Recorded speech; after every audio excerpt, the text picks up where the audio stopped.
Hey guys, ako ay makikilinis sa kabilang barangay for today's video. Kaya tara, samahan niyo ako mula umpisa hanggang dulo. Huwag niyo akong iwanan. Sayang naman kasi guys ang isang araw. Ito ay pwede na nating pambili ng bigas. Kompleto na pati ulam. Kaya hindi ko na pinakawalan ang pagkakataon. At wala rin ang boss dito.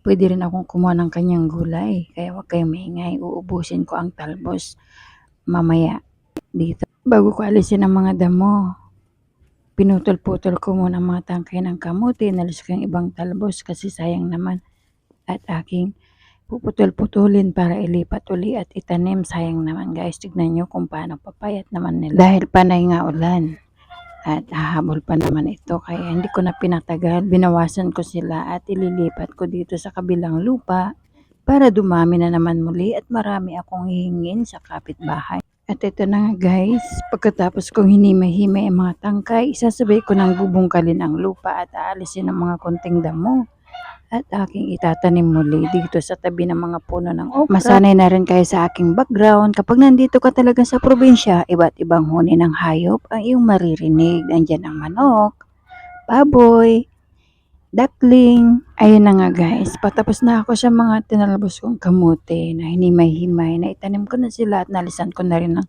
mga damo, ang mga lupa at sinisilip ko yung mga puno ng okra.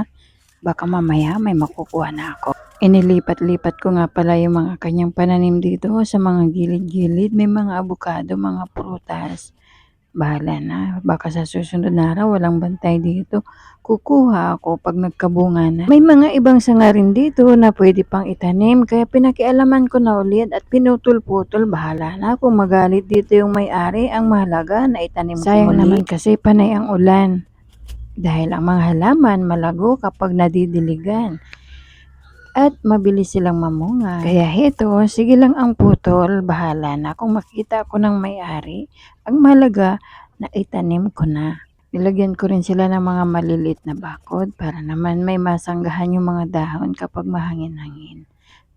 Pagkatapos kong nagtanim dito, ay may mga nakita akong gulay sa gilid. Tinalbusan ko na rin sila para naman magkasanga ulit ng panibago at lumagong muli.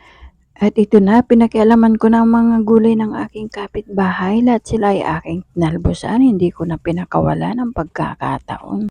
Nakakatuwa kasi silang talbusan. Ang fresh, masarap lang ito sa nilaga ay okay na. Lahat ng sulok na aking makikita ay aking kinukuha para naman lumagong muli sila. Ang okra na lang ang hindi pa pwedeng pitasan dahil pagsisimula pa lang ng kanyang pamamulaklak, baka siya ay masaktan. Baka sa susunod na pagbalik ay pwede ko na silang kuhaan, kaya hayaan na lang muna. Lilipat ako sa ibang lugar para tumingin pa ng ibang talbos. Marami din dito talbos ng saluyot. Pasensya na talaga ang aking kapitbahay dahil yung mga dahon ay hindi ko talaga pinalampas. Tinalbusan ko lahat ng sangang nakita ko. Kaya sinamantala ko na habang walang bantay. Ganito naman tayo, sinusulit ng pagkakataon, hindi sinasayang. Kapag nandyan na, lubos-lubosin mo na. Minsan lang yan sa isang pagkakataon. Oh, di ba? Nalibre na ang ating ulam. Bigas na lang ang kulang.